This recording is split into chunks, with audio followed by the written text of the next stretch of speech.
So, as always, we'll take just a few seconds. Actually, it'll be a few minutes to discuss some of the philosophy that might inform how we practice, might inform what ultimately happens after we leave the room. Because many of you have practiced with me before, and there's a great joy in that coming together and actually sort of enjoying one another's light and energy. And this is going to make a mess of my hair. And my makeup people showed up early today, as you can tell, so I don't want to fuck things up. So,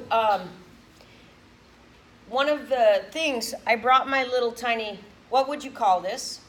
Chunkleta. It's a what? Chunkleta. What, that? Okay, chunkla, or a flip-flop, or whatever it might be, right? But if I were to give this to a 6-month-old Rottweiler, what does it become? Chew toy. So this is actually really instructive for what we're going to discuss today. Give it to a Hispanic. Yeah, or give it to some, maybe, it depends. Device. Yeah, oh, somebody's mother. This becomes a tool of reprimand, right? Ooh, what are you doing? Right? Ooh. So in this moment, this is up for grabs, which is actually really important for us to be aware of. So when we name this Heinz Baked Beans, we all sort of, oh, that's good branding. When I say Heinz Baked Beans, suddenly everybody, gets it in the head. They see the can or whatever it might be. And much of our language is like this. We can point to something and we have sort of a universal agreement until then you shift it ever so slightly and it becomes something radically different. And this is a spiritual conversation. So one of our key pieces is to understand that your perspective directs what you understand to be true. So if you've got a Spanish mother, that becomes a tool for reprimand. And you run away. It's a trigger. It is absolutely a trigger. You're like, oh shit, it's coming down the mountain right now, and I'm going to move away from the mountain. And if you're like me, this is like, I love these flip-flops, but they ain't cheap, so I get myself one every year. It's like school. When you get new shoes, that's my gift to myself because I love them. And recently I got a puppy, and this puppy has no concept of what shoes cost or that it's a shoe. It's just leather and chewy, and it smells like mommy. And so I'm going to chew that shit up. So if we start to widen our mind a little bit, and we start to look at what it might be, what your background might be, what your pain might be, what experiences you might have.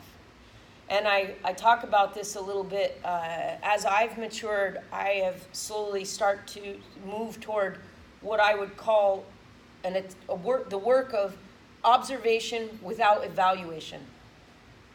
So when I see something, I attempt, right? This is a deep spiritual practice that I'll invite you to. And I'm going to give you kind of a funny thing that happened or that I witnessed once. And now, as years later, I'm like, wait. So as I observe something going on, almost immediately I can decide, do I like that or dislike that? Is that person an asshole? Do I get closer to them? Do I want to spend time with them or not? There's this low level evaluation going on with almost everything that we observe. And yet a spiritual imperative asks us to back away from that immediacy of judgment. So here's the example. So I was in a restaurant and I saw a woman have a fucking full-blown meltdown, throw the water in the guy's face, wipe the table clean of stuff. And I thought, wow, bitch. Right? Like immediately I was like, crazy bitch over there. Clearly out of control. A little while later, I had the great sort of shocking reminder. So, I find out that the guy has been dicking around on her, opening the back door, out the back door he goes. He's got a whole second life, a couple other kids, a second wife. Nobody knows. And then somebody knows. And it comes up, and all of a sudden, like, that woman's not crazy. she put a line in the sand and called the guy and said, basically said, we need to go to dinner. And I need to be in public because I'm afraid of you, and I want to have a conversation about where our lives are going. And it went where it seemed to be obvious that it was going to go. Like, this is a dude that has a different perspective. I don't know what his flip-flops look like, right? Because that's not behavior I would adopt, but I cannot judge him. And when I come to find out what the story is, like, I think, lady, you got another 10 miles to go with some more anger to get rid of that. Like, there's a lot going on there. And wiping the table clean isn't, of plates, is hardly the beginning of that story. Now, I'm not a fan of violence. And yet I understand that looked like her standing up for herself and clearing the way, like, that's it. I'm not taking this particular style of living with you any longer.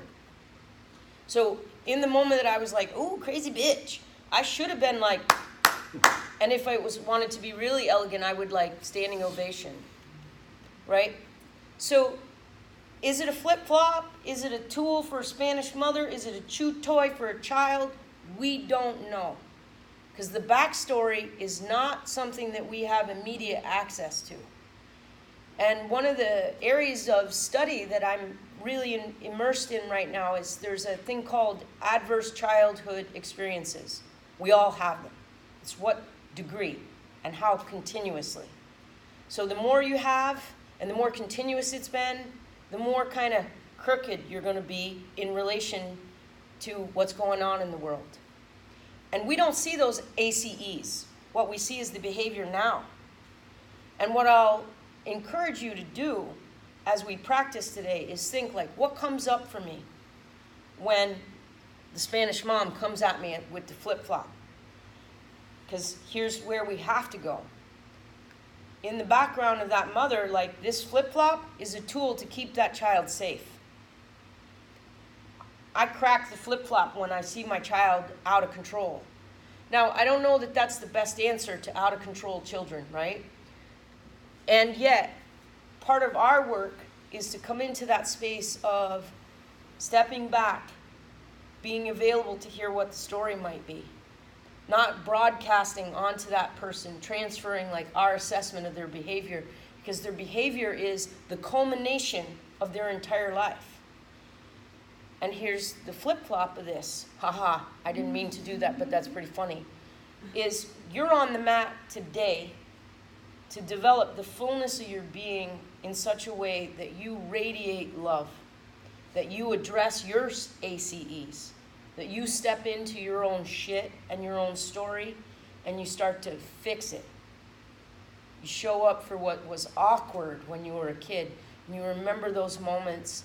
And we work now as adults to step toward love and peace and steadiness for us. Now here's a couple last words on this. Coming into who you are in our culture right now with Facebook, social media, all of this gets really complicated because there's a lot of assessment coming at us, and we adopt a lot of fear about how we might be seen. I'm here to tell you that even Jesus Christ had haters. It's okay to be who you are, in the fullness of who you are and how you are, and in fact, it's fucking important. So when we're on the mat together, it's an investigation. Who am I? And how richly can I turn toward love on a continuum? How much can I back out of evaluation and be me in the fullness of my being, so that I can offer myself as a gift of knowing that I deserve love and that I have to be who I am. And here's one last piece on the whole Jesus. He came to speak of love, and he ended up on the cross because it was scary for a lot of people. How do we do this? And we can go into, conversations about religion, and yet here's what I know, absolutely know. Jesus never betrayed who he was. He never stepped back from that message. He never said, like, oh, this is really... He had moments of crisis. It's known as the garden. And he surrounded himself with a group of dudes that said, mostly, there was one sneaky one, I got you. And they stood up together. And that's what we're about to do. We're about to come to our feet. So as we do that work of coming to our feet together, you be you fully, and practice being loving and kind and steady and peaceful and easy. And I'm going to offer you physicality as a way to find discomfort so that you can practice like, I'm uncomfortable, it's hot, I don't like it, shit's not right, my tit's in the wrong place, ball sack is stuck to my leg again. All of this is true. And how do we manage it? How do we navigate? With the breath. Slowly, steadily, and we adopt incrementally, pubic hair by pubic hair, more peace, more steadiness, more ease, more humor, in fact, so that we can laugh at ourselves when we don't quite get there, because that'll happen too. Last piece. When you feel like, I don't got it, all I got right now is irritation, take child's pose. Get your poop in a group and come back at it, so that we can understand when we need to rest. When you arrive in the garden, lay down. Get your shit together and get back up. Because you're needed. And we need to be together to do it. So that's what our practice is today. With a bunch of arms and legs stuck in a bunch of different spots. Woo! Let's see what that looks like. Amen.